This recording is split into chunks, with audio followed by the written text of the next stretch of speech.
everyone, it's Joe and Ryan, and today we're going to talk about zodiac signs and why they mean what they mean. So you probably know what your sign is, or at least your sun sign, and you probably have a decent idea of certain personality characteristics that are attributed to those signs, and maybe even the signs of some of your close friends or family members. But where do we get these qualities and characteristics that we attribute to the signs? The zodiac signs are environments that planets can occupy that color or flavor how they express themselves. So there are 6 main components that go into each of the zodiac signs, and the different combinations of these components are what we pull meaning from and what we use to describe each of the signs. The 6 main components are its element, its mode or quadruplicity, its image, its sign expression,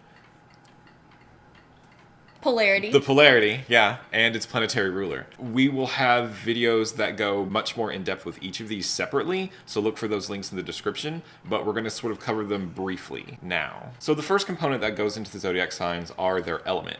There are 4 classical elements: air, fire, earth, and water, and each of the signs of the zodiac gets one of these elements.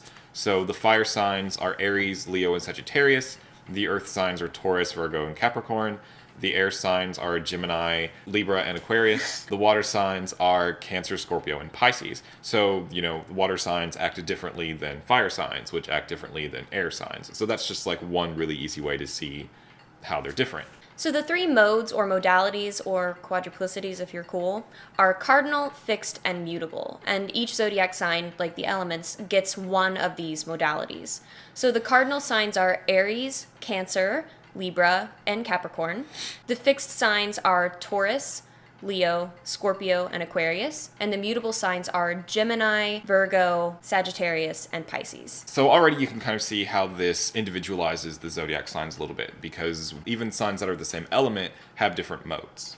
So Right. This is, automatically you see differentiation between similar groupings. But there's more. Yeah, but there's more. So the third component is the sign's image, or what the actual sign is based on. And what this means is, like, Aries is the ram. So Aries acts ram-like. Taurus is the bull. So Taurus acts bull-like. And that just gets extended to the other signs. The fourth component is sign expression. And this is a division of the signs in the way that they sort of carry, talk, or express themselves. And there are 5 different sign expressions. There's feral, which is Leo and the last part of Sagittarius. And then there are bestial signs, which is Aries and the first part of Sagittarius. The third division of sign expression is called humane, and this one includes Gemini, Virgo, Libra, and Aquarius. And then there's domesticated signs, which are Capricorn and Taurus, and the mute signs, which are Cancer, Scorpio, and Pisces. So the 5th component that goes into a zodiac sign is polarity. You'll often hear that some signs are masculine and some are feminine, and this is what polarity is. Some people refer to this as active or passive, or yin and yang. So the masculine or active signs are the fire and air signs. So Aries, Gemini, Leo, Libra, Sagittarius, and Aquarius. And the feminine or passive signs are Taurus, Cancer, Virgo, Scorpio, Capricorn, and Pisces. Time's up.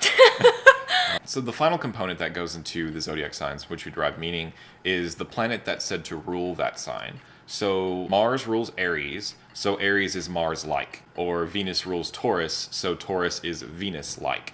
And this extends for all the other signs, but my sort of caveat here is this only really works with traditional rulers. Like Scorpio meant something long before Pluto was discovered.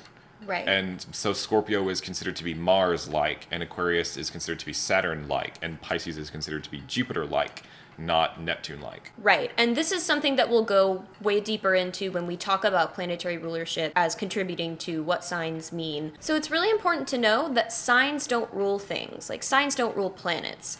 Mars rules Aries, not the other way around, and you can't really switch them around, because signs are just the environments that planets can be in. So those are the 6 main components of zodiac signs from which we derive their meaning. Check out the links in the description for videos on each one of these specifically, so you can really dig into those and understand them better. So let us know if you have any questions or comments in the comments below, and we'll be sure to get back to you. Bye, thanks for watching.